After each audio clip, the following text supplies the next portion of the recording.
अस्सलाम वालेकुम स्टूडेंट्स। आज हमारे पास 9 की मैथमेटिक्स है और उसका हम चैप्टर नंबर 3 स्टार्ट करने जा रहे हैं, vector.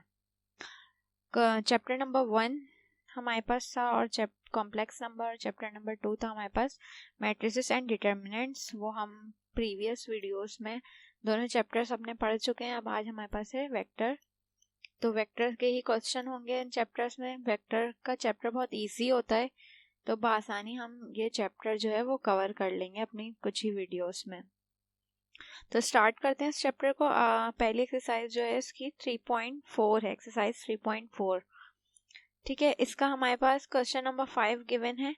Find the angle between the given vectors. Vectors हमारे पास गिवन है, इसके बीच का हमने एंगल मालूम करना है इन वेक्टर्स का।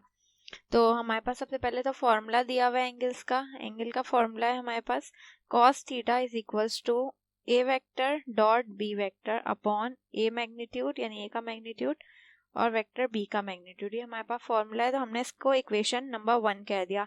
तो सबसे तो पहले हम लोग डॉट प्रोडक्ट निकालेंगे, वेक्टर ए का और वेक्टर बी का डॉट प्रोडक्ट निकालेंगे। डॉट प्रोडक्ट किस तरह से निकालते हैं, A dot B. A vector is तो हमने ए की वैल्यू लिख दी, डॉट एज इट इज हमारे पास आ गया, और बी वेक्टर है तो हमने बी की वैल्यू लिख दी। डॉट प्रोडक्ट में हम जो आई वाली वैल्यू होती है उसको आई से ही मल्टीप्लाई करेंगे, जे वाली को जे से ही मल्टीप्लाई करेंगे, और के वाली वैल्यू को के से ही मल्टीप्लाई करवाएंगे। तो यहाँ पे आई का जो कोफिशिएंट है वो कुछ भी नहीं दिया हुआ, तो 1 होगा, तो 1 3 ज़ा 3 हो जाएगा, 3 हमने लिख दिया। ठीक है, यहाँ पे -2 है, यहाँ पे भी -2 है, तो 2 2 ज़ा हो जाएगा 4, और माइनस माइनस क्या बन जाएगा, प्लस। तो यहाँ पे प्लस का 4 आ गया। यहाँ पे क्या है, 3 है, के का मैग्नीट्यूड यहाँ कुछ नहीं है, तो क्या है 1, तो 3 1 ज़ा क्या हो जाएगा 3, तो यहाँ पास 3 आ गया। तीनों को प्लस कर लिया, 3 + 4 + 3 10 हो गया हमारे पास, यानी ए डॉट बी हमारे पास क्या आ गया, 10 आ गया। तो ऊपर वाली चीज तो हमने फाइंड कर ली इक्वेशन 1 की। अब नीचे लिखा हुआ ए मैग्नीट्यूड और बी मैग्नीट्यूड, तो हम पहले ए मैग्नीट्यूड निकाल लेंगे और फिर बी मैग्नीट्यूड निकाल लेंगे। ए मैग्नीट्यूड का हम किस तरह से निकालते हैं, हमारे पास अंडर रूट में ए का स्क्वायर प्लस बी का स्क्वायर प्लस सी का स्क्वायर। ए का स्क्वायर, ए क्या है हमारे पास आई वाली वैल्यू, और बी क्या है हमारे पास जे वाली वैल्यू, और सी क्या है हमारे पास के वाली वैल्यू। यानी पहले वेक्टर में आई, ए की वैल्यू क्या दी हुई है, आई का कोफिशिएंट कुछ भी नहीं है, तो 1 है, 1 का स्क्वायर लिख दिया, प्लस बी का स्क्वायर यानी जे का मैग्नीट्यूड, जे का कोफिशिएंट क्या दिया, -2, -2 का स्क्वायर प्लस इसका के का दिया हुआ है 3, तो 3 का स्क्वायर हो गया।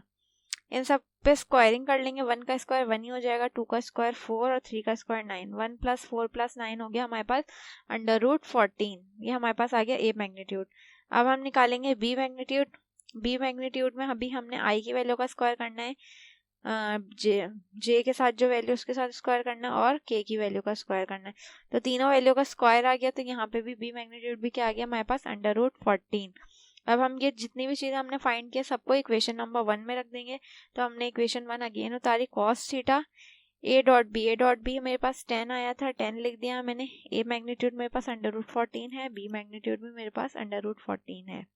ठीक है, तो इक्वल टू मैंने लिखा हुआ है 10 लिखा है, और ये यहाँ पे मेरे पास √14 और √14 का मतलब क्या है, मेरे पास यूँ लिखा है √14 और √14। इसका मतलब है √14 मेरे पास 2 दफ़ा है, स्क्वायर लगा दे तो स्क्वायर से रूट कैंसिल हो जाएगा, तो खाली मेरे पास क्या आ जाएगा, 14 आ जाएगा। ठीक है, तो यहाँ पे हमने यही लिखा हुआ है 10/14। तो ये मेरे पास अच्छा, अब ये कट जाएगा 10 के 5 2 के टेबल से, 2 5 ज़ा 10 और 2 7 ज़ा 14, तो ये हमारे पास आ गया 5/7। मुझे थीटा निकालना है, तो कॉस को मैं उस तरफ भेज दूंगी, तो कॉस इनवर्स हो जाएगा। कॉस इनवर्स 5/7 की वैल्यू आ गई मेरे पास 44.41। ये हमारे पास एंगल आ गया। ठीक है, नेक्स्ट क्वेश्चन इसी का पार्ट जो है 2 वो सेम ऐसे जिस तरह से ऊपर हुआ है, तो आपका ये होमवर्क असाइनमेंट है, आपने खुद करना है। क्वेश्चन नंबर 10 में क्या लिखा हुआ है, calculate the projection of A along B and projection B along A when A और बी, यानी ए वेक्टर और बी वेक्टर हमें गिवन है। पहले हमने प्रोजेक्शन बी अलोंग ए मालूम करनी है, फिर ए अलोंग बी मालूम करनी है। तो हम 1 बाय 1 कर लेंगे, बहुत इजी है।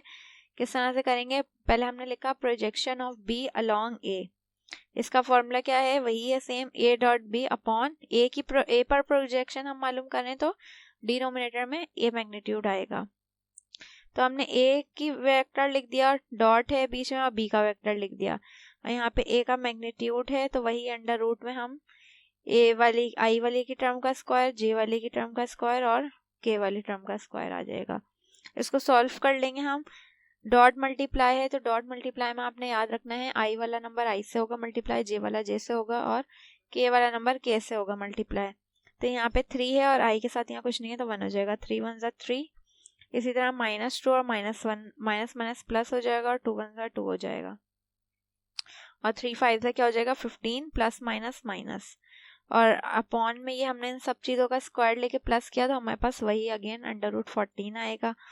इन दी 3 + 2 -15 हमने किया तो माइनस का 10 आ गया हमारे पास अपॉन अंडर रूट 14। तो ये आ गई हमारे पास projection of b along a. अब है projection of A along b. Along b है तो ऊपर वाली चीज़ एज इट इज रहेगी, और डिनोमिनेटर में अलॉन्ग बी है इसलिए बी का मैग्नीट्यूड आ जाएगा। ऊपर वाली चीज़ same as it is solve होगी तो वही माइनस का 10 आ गया, नीचे वाली टर्म्स का मैंने स्क्वायर लिया तो मेरे पास अंडर रूट 15 आ गया। तो ये मेरे पास आ गई projection of A along B. इसका जो सेकंड पार्ट है वो भी सेम है, या आपने होमवर्क करना है। नेक्स्ट क्वेश्चन है मेरे पास क्वेश्चन नंबर 11। क्या लिखा हुआ है इसमें, calculate the work done by a force F in displacing a body from position B to position A along a straight path, the position vector of A and B respectively given as। ठीक है, हमें work done मालूम करना है, work मालूम करना है। हमारे पास फोर्स का वेक्टर जो है वो दिया हुआ है, ठीक है। डिस्प्लेसमेंट यानी बॉडी B जो है वो A तक फासला कवर कर रही है, एक स्ट्रेट पाथ है, फोर्स दी हुई है हमें, और वर्क डन हमें मालूम करना है। पोजीशन वेक्टर कौन से दिए हुए हैं, हमारे पास RA दिया हुआ है और RB दिया हुआ है, इसकी मदद से हम वर्क निकालेंगे, ठीक है। तो मेरे पास फोर्स दी हुई थी, फोर्स मैंने लिख दिया है आर। आर किसके बराबर होगा, आर बी, यानी बी से ए तक का जो फासला कवर हुआ है। तो डिस्टेंस हमारे पास निकालने के लिए आर बी में से हम आर ए को माइनस करेंगे, ठीक है। नेक्स्ट यहाँ पे किया हुआ है मैंने minus, r as it is आ गया, आर बी की वेक्टर हमने उतार दिया, बीच में माइनस है, और ये वाला आर ए का वेक्टर उतार दिया। माइनस किस तरह से होगा, वही आई वाली वैल्यू में से आई वाली वैल्यू माइनस होगी, जे में से जे वाली और के में से के वाली। तो ये 7 है और ये 2 है, 7 - 2 क्या आ गया हमारे पास 5, ये 3 है और ये 5 है, 5 में 3 जाएंगे क्या बचेंगे 2, ठीक है। और ये प्लस माइनस क्या हो जाएगा, यहाँ माइनस आ गया। इसी तरह ये -5 है और ये माइनस का 2 है, तो 5 में से ये बाहर वाला माइनस और ये अंदर वाला माइनस क्या बन जाएगा प्लस, तो प्लस माइनस माइनस हो जाएगा, 5 में से 2 माइनस हो जाएगा, 3 आ जाएगा। ये मेरे पास आर आ गया। अब नेक्स्ट वर्क डन हमने निकालना है। वर्क डन का फॉर्मूला है हमारे पास एफ डॉट आर। एफ हमारे पास गिवन था, आर हमने फाइंड कर लिया, R B minus R A करके। दोनों को डॉट प्रोडक्ट ले लेंगे। डॉट प्रोडक्ट किस तरह से लेंगे, आई वाली वैल्यू आई से मल्टीप्लाई हो जाएगी, जे वाली वैल्यू जे से मल्टीप्लाई हो जाएगी, के वाली वैल्यू के से मल्टीप्लाई हो जाएगी। तो यहाँ पे 3 5 ज़ा क्या हो जाएगा 15, 4 2 ज़ा 8 और 5 3 ज़ा 15। दोनों को ऐड सब्ट्रैक्ट कर लिया, 15 में से 8 माइनस होंगे, जो आंसर आएगा उसमें से अगेन 15 माइनस करेंगे तो हम हमारे पास यहाँ पे -8 आ जाएगा आंसर। तो ये हमने क्या निकाल लिया, वर्क डन। वर्क डन मेरे पास क्या आ गया -8। क्या लिखा है, work done is a scalar quantity. है स्केलर क्वांटिटी है इसलिए इसको हम पॉजिटिव ही लेंगे, तो हमारे पास 8 जूल जो है वर्क डन आ गया। 3.4 के हमारे पास ये इंपॉर्टेंट क्वेश्चन थे जो मैंने आपको समझा दिए हैं एग्जाम से हवाले से। ये 2 क्वेश्चन आपने करने हैं कि किस तरह से, 2 नहीं 3 क्वेश्चन, कि एंगल किस तरह से निकालते हैं, प्रोजेक्शन वर्क अगर हमें फाइंड करनी हो वो किस तरह से, और वर्क डन किस तरह से। ये तीनों बातें आपको आनी चाहिए फाइंड करना। नेक्स्ट हमारे पास है क्वेश्चन एक्सरसाइज 3.3। इसको मैं नेक्स्ट वीडियो में कंटिन्यू करूंगी। इसके जो है इन तीनों टॉपिक्स के इंपॉर्टेंट क्वेश्चन ग्रुप पे भेज दूंगी, तो वो लाजमी आप लोग देख लीजिएगा।